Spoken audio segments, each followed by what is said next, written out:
Level पर India गठबंधन को किस तरीके से आप देखते हैं? राहुल गांधी पर भी आप थोड़ा अटैकिंग रहते हैं आजकल। भाई राहुल गांधी पर हम क्या अटैक करेंगे? राहुल गांधी पर उतना ही अटैक कहिए या उन पर उतना ही टीका टिप्पणी करते हैं जो बिहार से जुड़ी हुई बात है।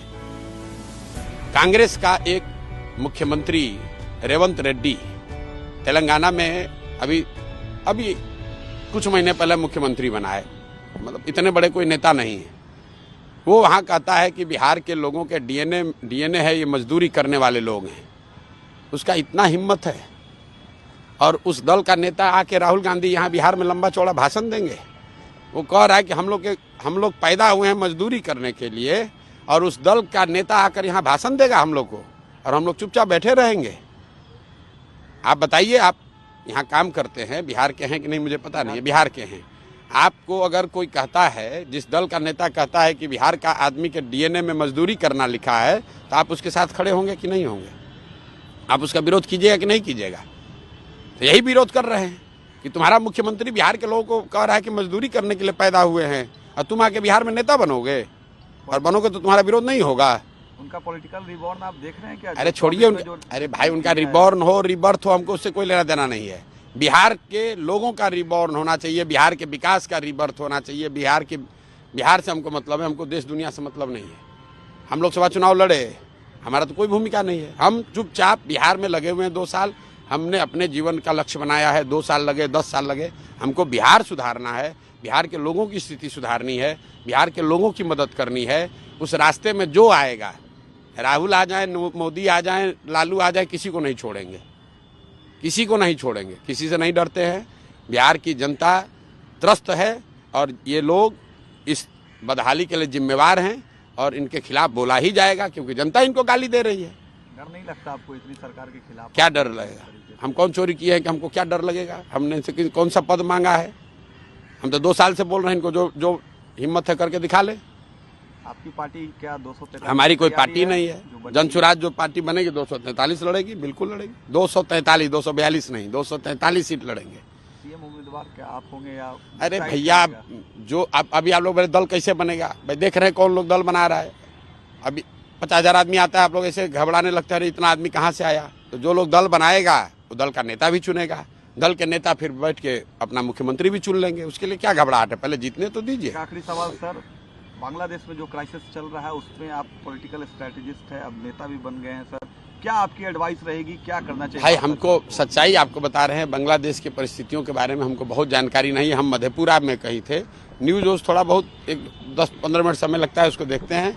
बांग्लादेश की स्थिति के बारे में हमको बहुत जानकारी अभी नहीं है, तो उस पर हम कोई बहुत टीका टिप्पणी करने की स्थिति में नहीं है। उसके लिए बहुत बड़े बड़े विशेषज्ञ देश में बैठे हुए हैं। हमारे जैसे साधारण आदमी, हमको बिहार के गाँव की चिंता करने दीजिए।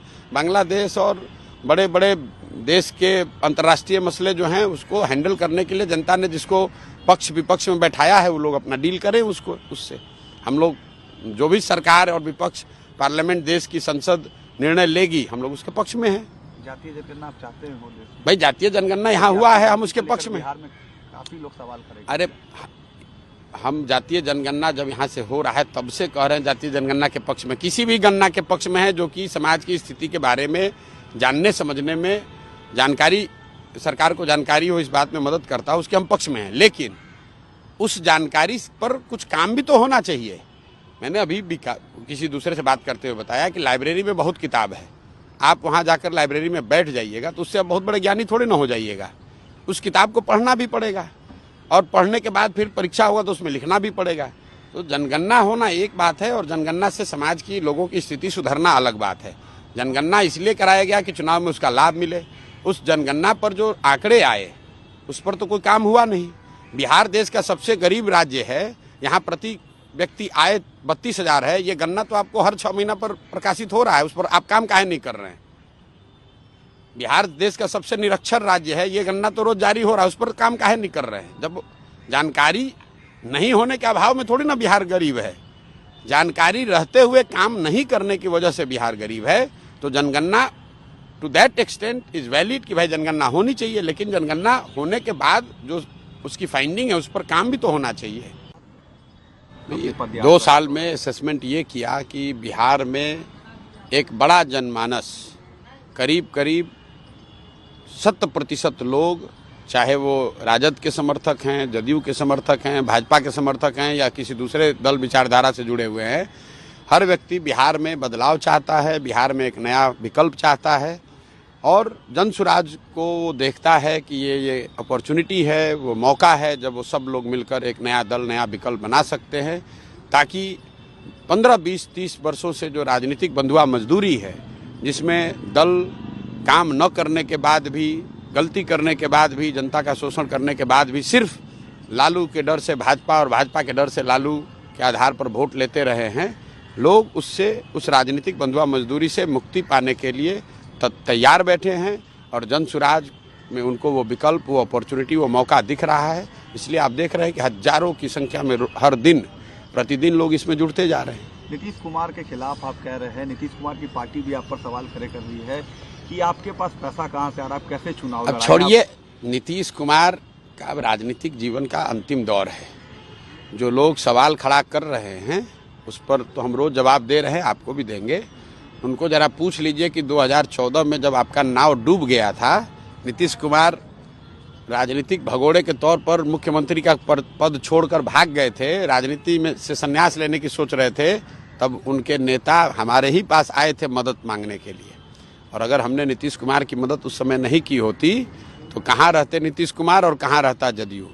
इसलिए आदमी को गीता में कहा गया है, कृतज्ञ नहीं होना चाहिए, कृतज्ञता से बड़ा कोई अपराध नहीं है। तो नीतीश कुमार और जदयू के लोग कम से कम, दूसरे दलों की छोड़ दीजिए, इन लोगों को कृतज्ञ नहीं होना चाहिए, क्योंकि अगर प्रशांत किशोर ने कंधा 2015 में नहीं लगाया होता तो न वो होते, न उनका नेता होता, न उनका दल होता। एनडीए का कोalition फिर से बिहार में काम कर रहा है, आपके लिए चैलेंज नहीं लग रहा है कि आप पार्टी लॉन्च कर रहे हैं और